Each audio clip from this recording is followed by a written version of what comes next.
Las Vegas Raiders team media member and former NFL MVP quarterback Rich Gannon believes that head coach Antonio Pierce will be one and done. We're going to break this down and some of the latest Raiders news surrounding a potential firing that could be right around the corner. So Antonio Pierce did his press conference on Monday morning right after the Raiders decided to fire Luke Getsy, the offensive coordinator. They also fired the offensive line coach along with the quarterback coach. And what was really crazy is at the press conference, Antonio Pierce took full credit for firing Luke Getsy and this offensive coaching staff. He said the decision was 100% my decision. Some of us wondered, was this the general manager? Perhaps Tom Telesco wanted this to happen. Did Mark Davis want the offensive coordinator to be fired? Turns out, no. Turns out none of those guys were in on this decision, and Antonio Pierce acted alone and decided to make this change as the Raiders enter the bye week and then go and face the Miami Dolphins. So it appears that Antonio Pierce is trying to make any adjustment he can in order to save his job. That's what's happening right now. We know that head coaches do have control over their staff. And hey, Antonio Pierce liked Luke Getsy in the offseason. He did say some positive things when the Raiders missed out on Cliff Kingsbury as a potential offensive coordinator. We got to show this blast from the past when the Raiders hired Luke Getsy. Antonio Pierce said, "He whooped our ass when we played them, the Bears. Who was their QB? I don't know. Who was their running back? I don't know, but they still beat us pretty good." So Antonio Pierce was impressed with Luke Getsy and what he did with backup quarterback Tyson Bagent against the Raiders in the Josh McDaniels era. But the big story that happened that we're all concerned about is not Luke Getsy anymore. We're moving on from that. We'll talk more later on about what other people around the NFL are saying about Antonio Pierce. I got comments from former PFF members, former members of The Athletic, but the big comment that happened today that everybody is talking about is the former Raiders quarterback, former NFL MVP, the guy who worked under John Mother effing Gruden when the last time the Raiders were a super dominant team. Rich Gannon, man. This guy did an interview with Michael Lombardi. Now, we know Michael Lombardi is a big time salty guy when it comes to the Raiders. He was fired by Al Davis when he was an assistant in the front office. And he also is a little upset that his son, Mick Lombardi, is no longer having a job with the Raiders because the Raiders moved on from Josh McDaniels. So we know that Michael Lombardi's biased, big fan of Josh McDaniels. He employed his son, and he has some pretty harsh comments, which I got to give him credit. I mean, they do make a lot of sense. He's been very critical of Antonio Pierce this entire time. We know he's biased, but still, I think his comments make a lot of sense now. So Michael Lombardi posted this clip from his show. Check out his show on VSIN if you would like. And Rich Gannon, I think, had the most relevant comments. And the reason why I really care about what Rich Gannon had to say here is because Rich Gannon still works for the Raiders team media. You can see him do some guest spots here and there. He's not a full-time member, but he's somebody who's part of the alumni and around the organization. So I think when he says something, when he suspects something, you have to take it seriously. And what he said about Antonio Pierce does not sound good here, unfortunately, for Mr. Pierce. It's just an absolute mess. And I think you hire a head coach that doesn't have experience. You hire an offensive line coach who's never been an offensive line coach in the NFL. He's been an assistant, but he's never really had to run that room. And you got to it's really not a good situation there with the Raiders. And I think so. Right away, he's talking about the fact that Antonio Pierce doesn't have experience, and that's the big issue. Look, I have tried to be critical of Antonio Pierce the entire time. Last night, when I made my video breaking down the loss to the Cincinnati Bengals and talking about the firing of Luke Getsy, I did sort of make some excuses for Pierce by saying, hey, he doesn't have an elite staff like Rich Gannon is talking about here, and he also doesn't have a great roster and a bad quarterback situation. But at the same time, when you hire an inexperienced head coach, a guy who can't elevate mediocre players, you're always going to be at a disadvantage. And what are we supposed to wait for? Are the Raiders just supposed to hire the greatest, most elite offensive coordinator of all time, who, as soon as they have some success with the Raiders, are instantly going to get a head coaching job and go elsewhere? That really doesn't make any sense. So when you have a head coach who's at this big of a disadvantage with their experience, there's really nothing you could do. Who's going to elevate who? The second the Raiders get a good offensive coordinator, they're going to leave if they have success. But I thought what Rich Gannon says here a little later was really, really striking, especially his comments about Mark Davis. The fans are frustrated. I get beat up on social media. They've had enough. They want to fire everybody. everybody,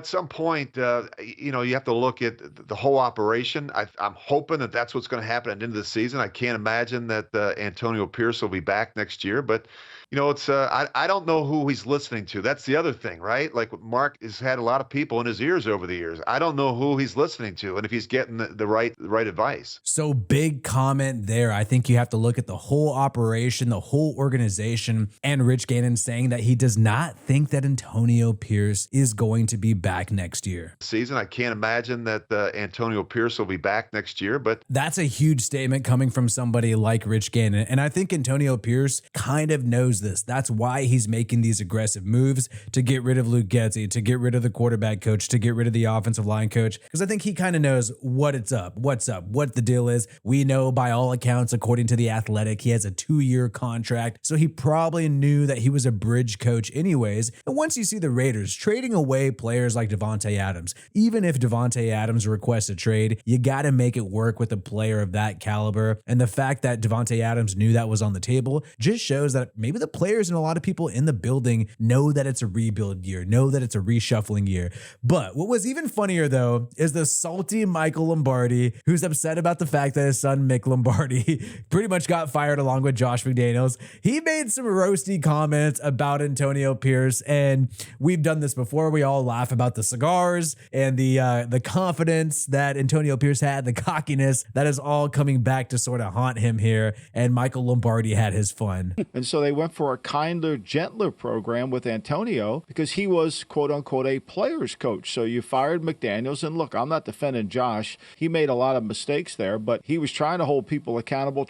I'm not defending Josh. He made a lot of mistakes, but I'm not a Josh McDaniels defender. That is literally all this guy did in 2022 and 2023. Trying to have harder practice, but the Patriot way wasn't what they wanted. They wanted to smoke cigars in the locker room. They wanted to celebrate their freedom. And now that they have all this freedom, they stink. But they can go to Dairy Queen after the game, which is always important because everybody participated. I mean, that's the most important thing, participation. Forget about winning. Even Rich Gannon couldn't help but have a little smirk and a little laugh here. At least they all got to smoke cigars in the locker room. And when he was talking about the practicing, a lot of players were upset that the Raiders had 2-a-day practices, practicing twice a day during training camp. And so, the Raiders went with the players coach, Antonio Pierce, who went a little lighter with the practicing. Look, there's teams that don't have 2-a-day practices that are successful and a lot more successful than Josh McDaniels. But that is funny that he joked around about having the cool players coach who smokes cigars in the locker room, rocks Air Force Ones. We've joked about that on this show. And I think that is a big problem that Mark Davis did, man. You can't really listen to the players and let them decide who should be the head coach. You can't go to the employees and let them decide who should be the boss, because the boss ultimately, at the end of the day, for any organization, any corporation, has to be the guy who lays down the law. And it's much harder to have the friend, your buddy, lay down the law. And I wonder if that's an issue with the Raiders right now. I don't know. I'm not really part of the team. I don't know. But the fact of the matter is the Raiders are losing games and look worse. They do look worse than they did under Josh McDaniels last year. Now, this is a big story. We're wondering who the Raiders are going to choose as their play caller and offensive coordinator during the bye week. It turns out that the former Raiders head coach and former Chargers head coach Norv Turner may be in the picture here. The Raiders are considering bringing on veteran NFL coach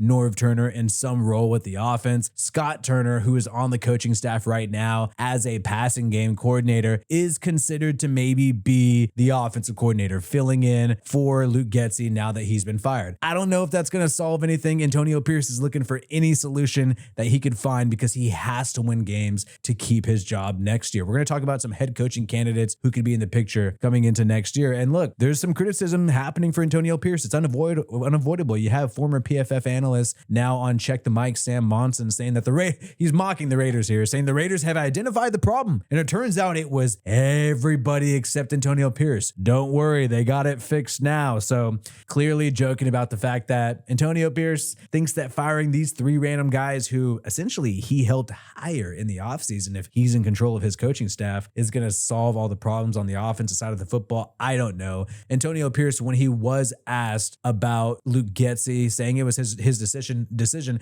he also would not name a starting quarterback going forward. So it is quite possible that Desmond Ridder starts against the Miami Dolphins when they come back from the bye. Maybe not. I think they do want him to start. They're clearly working him in. They had him come in for Gardner Minshew in this past game against the Cincinnati Bengals. They've been trying to move on from Gardner Minshew. I don't know who was involved in that. It seems like Tom Telesco, the general manager, was involved in signing Gardner Minshew, but it was clearly not a good fit. Maybe one of the worst decisions that the Raiders have made this year. In addition to bringing on, and I hate to say this because you know what? I think out of every Raiders content creator, I have roasted Antonio Pierce the most.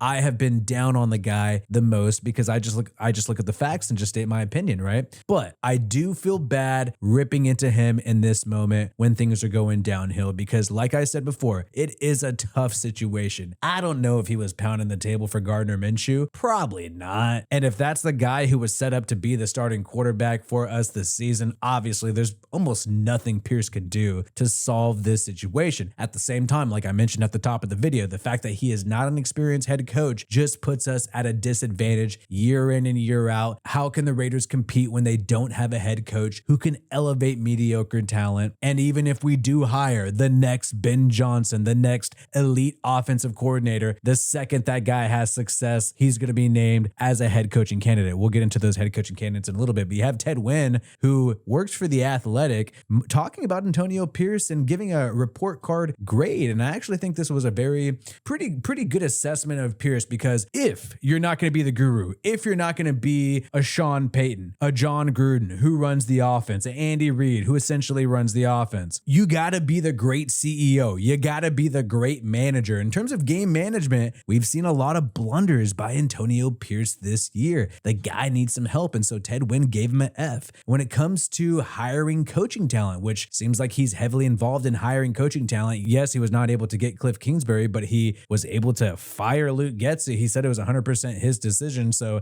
he does have a big say on the coaching talent. You got to say there's an F there because, hey, the defensive staff with Patrick Graham was already in place under Josh McDaniels. And when it comes to the team playing hard, you can't really give an A. I do think that the players are still playing tough. I think some of these younger guys who really no team would consider them as a starter, I think some of them are playing tough, and you see them very competitive in the first half of games. But the business decisions comment that happened early on in the season definitely rubbed some people the wrong way, and Pierce is essentially admitting that some players were taking plays off. Was it just Davante Adams who he's talking about? Who knows? And I have to say, I have a problem with Raiders fans saying, well, Antonio Pierce could be like a Dan Campbell. I know he's not an offensive guru or a defensive guru, but maybe he could be the next Dan Campbell who did not have a good first year with the Detroit Lions. But dude, Antonio Pierce only had 1 year as a linebacker coach before becoming the head coach of the Las Vegas Raiders. Only 1 year of coaching experience at a positional level. What Dan Campbell did, he was a coaching intern for the Dolphins. He was the tight end coach for 4 to 5 freaking years right there, and also their interim head coach. Then with the Saints, he was an assistant head coach for another 4 years. So that's already 8 to 9 years of coaching experience before becoming the Detroit Lions head coach. Hey, I want to see Antonio Pierce do that. I want to see Antonio Pierce be a head coach in the NFL, but I don't think that he should just get plucked out of nowhere and get this opportunity